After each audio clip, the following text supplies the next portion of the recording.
Good morning, Rotary. Glad to be with you, and I'll add one addition to that, and that is that if you add to the part about what I do, scratch that out, say was, because I am now retired. So I was the director of NOAA's paleoclimatology program, and then more recently the NOAA Coral Reef Watch, which is what I'll be talking about today. If I say we, it's they. I'm no longer working for NOAA. But anyway, we're going to talk a little bit about coral reefs and climate change, just what's going on. We'll introduce the movie Chasing Coral, which you have a chance to see this afternoon. And first of all, we're going to start with a question. It's a quiz. So, the game, 20 questions. Let's see if this is, now the advance isn't working. Okay, we'll just do it that way. 20 questions starts out, animal, vegetable, and mineral. So, corals, the thing that make those spectacular coral reefs. Raise your hand if you think corals are animals. Raise your hand if you think they're vegetables. Raise your hand if you think they're minerals. The real answer is they are all of the above. Animals, vegetables, and minerals, and that's what makes them so interesting, and that's what leads to the problems that we'll be talking about in terms of coral bleaching. And it also is some of the things, the reason they're able to do such great things for us around the world. So let's go to a video clip. Oh no, sorry, first, this was early in this big bleaching event that I'll be talking about and that the film discusses. This is a place, Fuanafuti in American Samoa, also known as the Flower Pot. And these are pictures just a couple of months apart. On the left, you're looking at the corals when they were healthy in December of 2014, and by February of 2015, there you see them severely bleached. And that is what led to, we knew this bleaching event was going on, but this led to the idea of putting together a film and working with a crew that knows how to do this. And so we'll watch the clip of Chasing Coral. Stare up into space with wonder. Yet we have this almost alien world on our own planet, just teeming with life. It's a world completely out of sight and out of mind. I have the utmost respect for corals. They're really sophisticated animals. Coral is a fundamental part of a huge ecosystem. They continue living as long as their environment allows them to. There's this big heat wave that's traveling around all over the world. The coral bleaches, and what you're seeing is it's skirting underneath. It's like your body temperature changing. That's the seriousness of the issue. So there's only two teams that put cameras down and capture this bleaching event. The wind and the storms are really the controlling factor right now. The wind just took us to the stern anchor, didn't hold. It's just lost. You're working in an environment every single day that humans weren't built for. Your body's cut up, and then you open your eyes. And it's dead as far as you can see. We don't have any time to waste if we want to have any hope. We live at a unique moment in time where we can change history. It's not too late for coral reefs. This has got to wake up the world.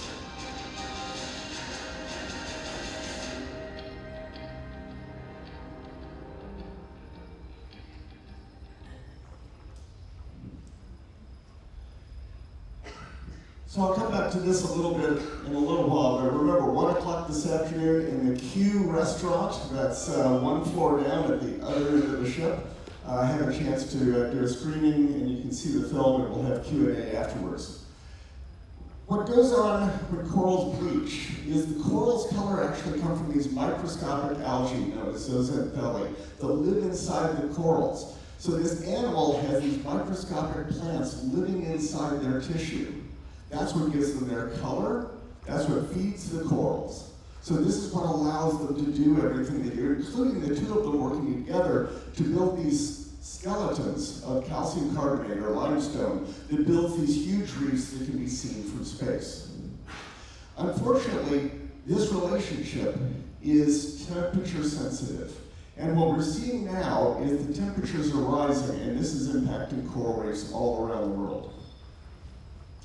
These are some close-ups of corals as they're losing those zooxanthellae. You can see the one on the left is partially bleached. There's a little bit of coloration in the individual tentacles of the polyps that make up the coral. And the one in the middle, you can see those tentacles are clear. They've lost almost all of those zooxanthellae.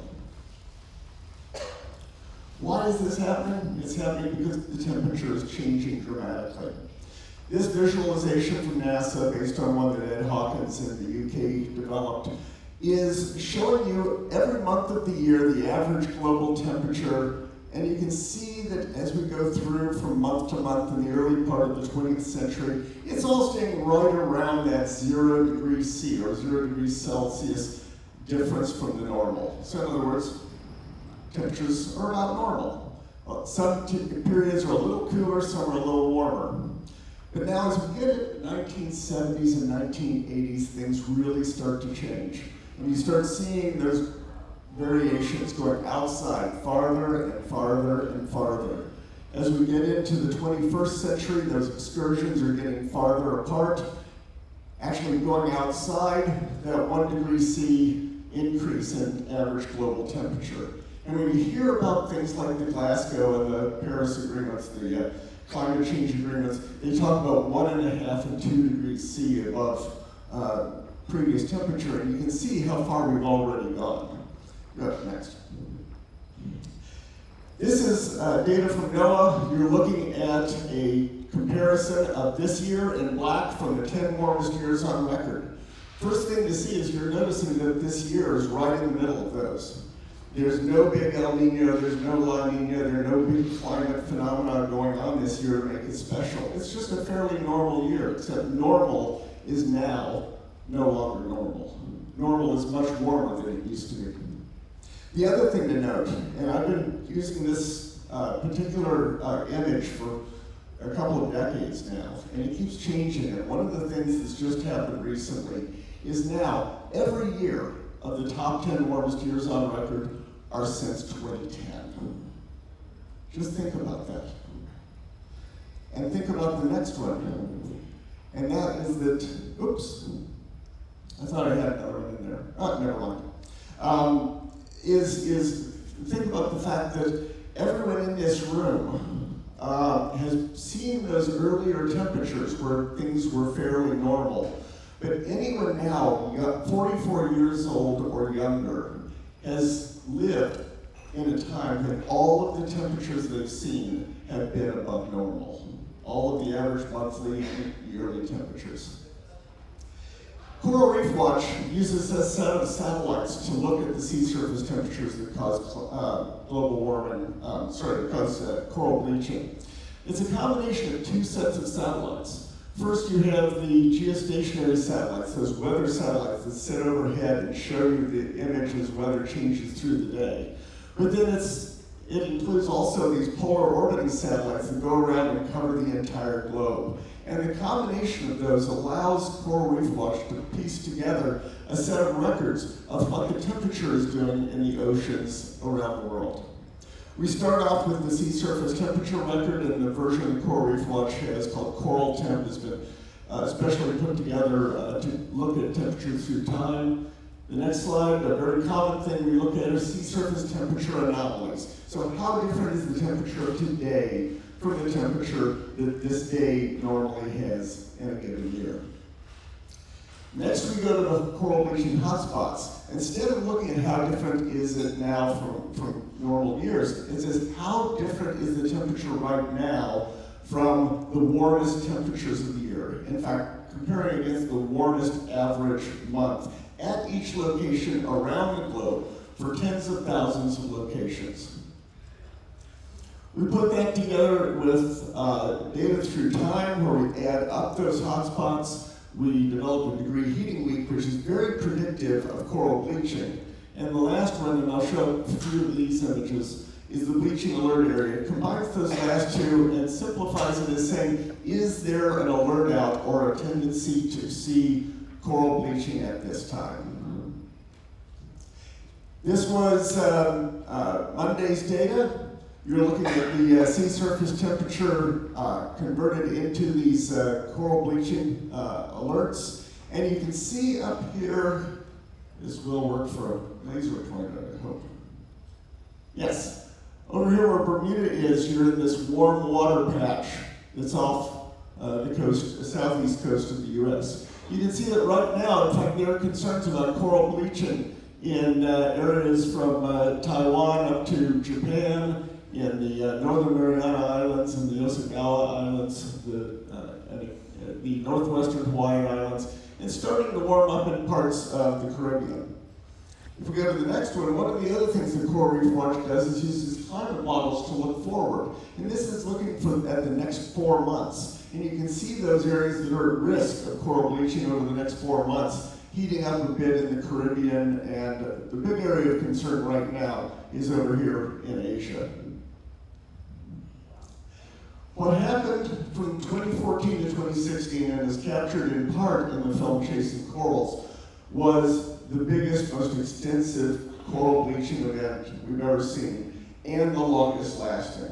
Any of these events in the past has gone on within a single calendar year, or across a pair of calendar years, depending on when you're looking at it time-wise. But they're 1 year long, and then things cool down. From 2014 to 2017, we had a continuous set of coral bleaching as the temperature bounced between the two hemispheres, heating up coral reefs, breaking down the relationship between the coral and the algae, causing bleaching and death of corals all around the world. It was extensive. As you can see, the blue spots that indicate no stress, I will tell you there actually are a couple of blue pixels on there. You can't see them because they're so here. But over the course of those 3 years, there was such extensive heating going on that this led to a really dramatic event. We'll look at what happened in a couple of places. Here's the Great Barrier Reef. And this is looking at what happened in 2016. That's on the left. That's what was seen in the film Chasing Coral. You had 29% mortality of corals across the Great Barrier Reef. In other words, the Great Barrier Reef lost approximately 29% of its corals in 2016. In 2017, as we were premiering the film at the Sundance Film Festival, it was happening again, this time farther south, hitting more of the central Great Barrier Reef. And then, more recently, 2020, you can see we had another of these events, and in fact in 2021 there was bleaching again. So we're seeing events that continue. We had this really big event from 2014 to 2017 that was devastating, and it was the most damaging, affecting coral reefs all around the world. There were coral reefs that were affected multiple times, multiple years in a row, and it was really destructive. What we've seen is a clear change in the weather patterns, in the climate patterns. These are a couple of ways of looking at it. These are data from Belize. This is a new product Coral Reef Watch has been putting together. And across the bottom, you're seeing the increase in these big events when bleaching has occurred, in this case, in Belize. You can see over here the 1998 event, which was big.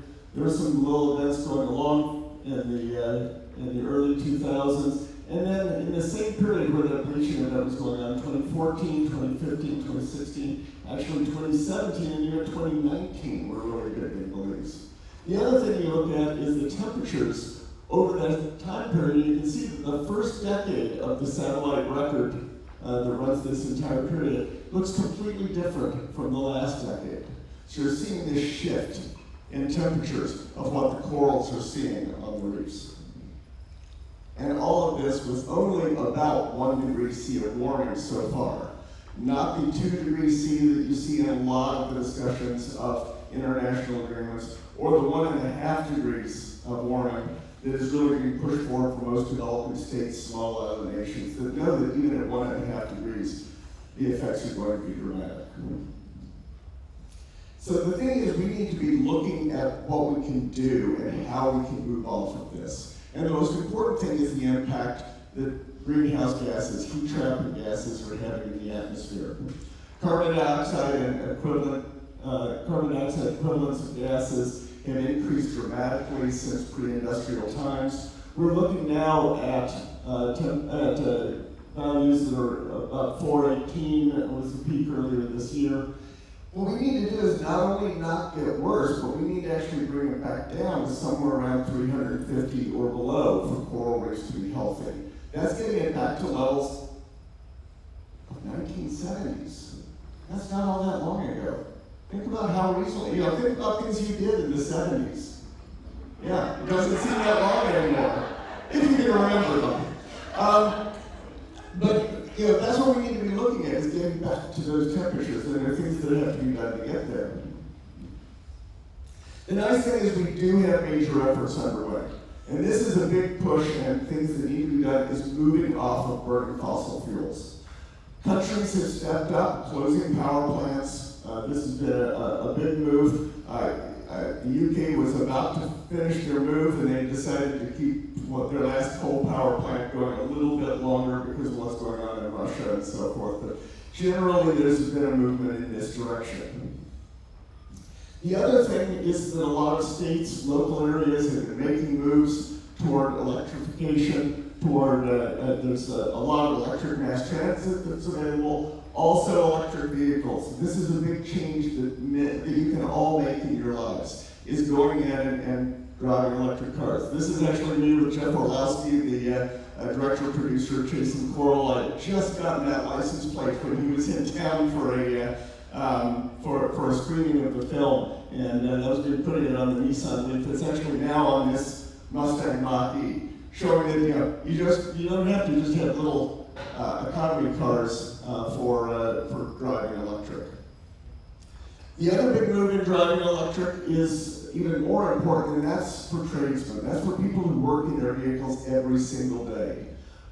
This is both for tradesmen and for others. That actually is, I have a F-150 Lightning at this point. It's a great all-electric pickup truck, one of the first on the market at this point. Amazon has been working with a company called Rivian and has put a number of their vans out on the street, as other companies have produced vans that are going out with UPS at this point. And the, And the E-Transit van, the Ford Transit van is the biggest selling van in the US for commercial applications. And Ford has the all-electric version of that out at this point. These are vehicles that are driven every single day, 5 to 7 days a week, regularly used. And by getting those big emitters off the streets, that's a step in the right direction. But we talked about getting back down to 350 parts per million, and that's when it's going to be really important for us to have things that can actually draw CO2 down from the atmosphere. We heard earlier about Rotary's tree planting program, and of course that's a great one. Planting trees is a great step in the right direction. It won't get us as far as we need to go, but don't think of this as solving it with any individual piece. We've got to be looking at it, deploying everything we can, and all kinds of tools are going to be important in this. I used to refer to it as a quiver of arrows, but then I got thinking one day and realized, wait, I said, I'm an archer. I know you want all those arrows identical, so that's not the right thing. This is a bag of golf clubs. For each part of what you do on the course, you want to pull out a different golf club. And sometimes it does what you want, sometimes it doesn't. But you keep trying. That's why golfers stay out there and bang their clubs on the ground as a part of religious fervor. But anyway, one of the things that we need to be looking at is removing CO2 from the atmosphere. And this is actually a large scaled up depiction of something that's actually running right now. There's one in British Columbia, there's one in Switzerland, there are a couple of others in operation. And these draw CO2 out of the atmosphere and then use that CO2 for different purposes. It's a way of reducing the carbon dioxide in the atmosphere. The problem with doing that is making the economics work. And this is the reason why there are programs out. Citizens Climate Lobby is doing this work in the United States, pushing for putting a price on carbon. Because when all of a sudden people realize that they have to pay for the junk they're putting into the atmosphere, they're going to start reducing how much they put in the atmosphere. But it also incentivizes the generation of funds to be able to do projects like this to draw CO2 out of the atmosphere. The other thing that I'm thinking about coral reefs, because this is a coral reef talk after all, not just climate change, is we really need to be doing things to help the corals on a local basis and through other actions. Locally, this lower image is one from the west coast of Maui in Hawaii. That's runoff from a rain event. You're seeing the soil. There could be perfectly productive soil going off into the coral reef. Not good for the farms and not good for the corals. And above, there's still some places in the world where blast fishing goes on. And it's a horrible practice. But these are people who are very desperate, so you don't go at it by banning it, because I've been in places where, in fact, it's death penalty to use blast fishing. And you go in the water, and you can hear and feel the blasts in the water while you're snorkeling. We need to be addressing it from an economic perspective. How can we deal with these people who are so desperate that they're using this dangerous form of fishing? The other is coral restoration, and I have some guides. I'll mention some materials that we're handing out, but included is a file where you can download and print your own, this comic strip, good for, or comic book, good for educational materials, talking all about programs to restore coral reefs. And this is a practice that's been going on, initially by breaking little fragments of corals, growing them up and replanting them, growing microfragments in aquaria to put out, then expanding this out using natural reproduction of the corals, getting new coral babies to land on these little tetrapods, putting those out on the reef where they have a chance to grow up. And so these are various programs that are in place where right now coral restoration has become a major progress, a major success story in coral reef conservation. But the problem is scale. The scale is so small compared to the scale of the problem. The other thing that's being looked into are things that can actually, on a local scale, reduce the amount of heating that occurs on coral reefs. There have been tests that have been done to put cool water back on the reefs, and this is a proposal for one of the things for Australia under some of their reef restoration funding, is to actually put in these systems that draw cool water up out of the bottom and put them out on the reef to cool down the reef. You don't run it all the time, you only do it during the part of the year when it's really warm, and it just cools the corals enough that they don't go into crisis mode. And the other, believe it or not, is coming up with things like this, injecting salt water into the atmosphere to create low-level clouds. So you actually can use this in some parts of the world to create clouds that then do two things. They shade the corals, and they reduce the temperature a little bit in the process of doing this. And if you think it sounds far-fetched to have ships doing that, this picture on the right is from the Pacific Northwest. That's no particular experiment. That's an actual satellite photo of ships just going across the Pacific Ocean off the Pacific Northwest coast. Ships are already making these clouds already. So if instead of just putting out the polluting gases they normally put out in the water vapor, if you actually start doing this in a way you intend to, the ability to make these clouds can be a good one in some areas of the world. So I'll end with a little story of something that's happened. The thought is, okay, what can you do with all of this? How can you really make a difference? At the beginning of this big 2014 to 2017 global bleaching event, we were seeing something unusual in the climate models we've never seen before. On the left, you're looking at the 60% probability and 90% probability models looking 4 months out. In this case, looking forward from July and saying what was going to happen in Hawaii. The thing about Hawaii, because of where it's located and the climate patterns that you have there, you normally don't have the high temperatures that cause coral bleaching. There's usually natural upwelling that keeps the islands cool because of the trade winds that are in place. But when you have that much more water over a large area, it'll shut down the trade winds and that warming will happen. I was on a call talking with people all across the Division of Natural Resources for the state of Hawaii, Division of Aquatic Resources for the state of Hawaii, talking to them about what was happening. And one of the guys who was on the call, Dave Golko, I've known for many years, and he said, you know, this is, I understand what you're saying, but I've talked to some of the experts, they say that just doesn't happen here in Hawaii. And I said, Dave, I hope you're right. I really want this model to be wrong, but this is what it's showing. Well, on the right, what you see is the actual observed maximum sea surface temperature, bleaching alert area, for that area. And you can see that Hawaii, in fact, was nailed by that event quite severely.